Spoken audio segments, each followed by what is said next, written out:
Here is one of the most striking episodes from the life of St. Gabriel.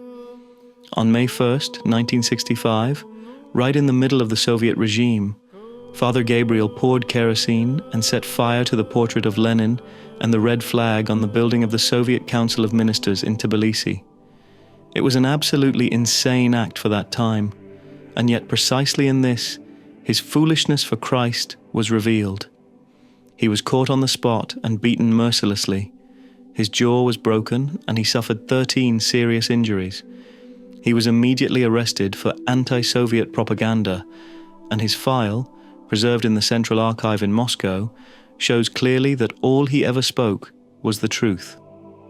When they ordered him to remove his cross, he replied, "I won't take it off.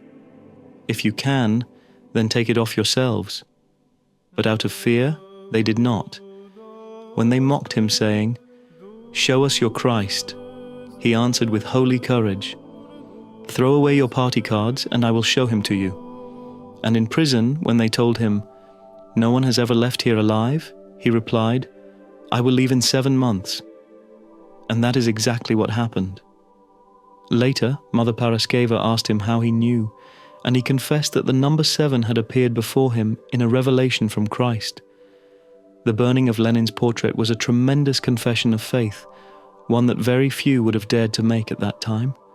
For this, he was persecuted and declared insane, but in reality, he showed the power and freedom of the Spirit.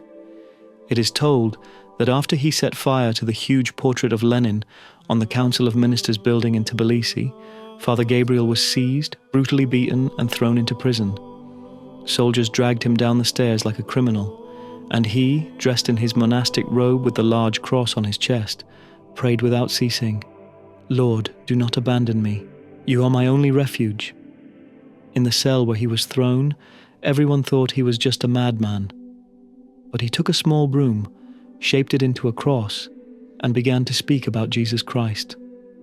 At first, the other prisoners looked at him strangely, but soon they felt that a power flowed from his words, unlike anything they had ever heard. Gradually, all of them gathered around his little straw cross and prayed together with him. When he began to clean the cell, the others would stop him. "Leave it, Father. We'll do the cleaning. Just tell us more about Christ." And he would answer, with gentleness, but also with strength, "You must not bow to Lenin, but to Christ the crucified. Not glory to Lenin, but glory to you, O God." These words quickly reached the ears of the guards and interrogators. For his boldness, they decided to send him to a psychiatric hospital. There, he was given a shameful diagnosis. Schizophrenia, prone to religious hallucinations, speaks about God, about angels and icons. But in fact, this condemnation saved his life. Many wanted him shot, but the label of insane spared him from execution. And so, from his suffering, the Lord brought victory. The one mocked as a madman became, in the eyes of the people, a true confessor and martyr of Christ. Later, Father Gabriel would recall how, in those moments, his heart was full of the desire to die for Christ. "All my life I dreamed of dying as a martyr, and since they did not kill me, it means the Lord wants me to live longer for him." His sister Julieta testified, "It did not surprise me that Gabriel was arrested. He showed such great love for God that sooner or later the atheists were bound to arrest him.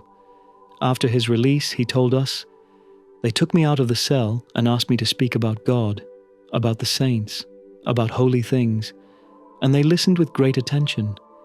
They all believed in God, but were afraid to admit it. One day, one of them said, "I also believe in God." Another, with a gesture, hinted that such words should not be spoken aloud and added, "Do you want to be shot or what?" It is true, I pitied them. It was not their fault. They were forced to act that way. What could they do? They had to take care of their families.